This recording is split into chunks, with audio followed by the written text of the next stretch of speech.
Hello everyone, how are you? I hope you all are good. आज हम सीखेंगे butterfly making. क्या आप भी सीखना चाहते हैं ये प्यारी सी 3D तितली बनाना?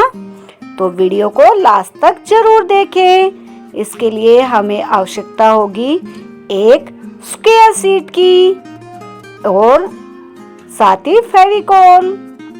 इससे ही हमारी बन जाएगी इजीली ये प्यारी सी बटरफ्लाई। चलिए शुरू करते हैं बटरफ्लाई बनाना।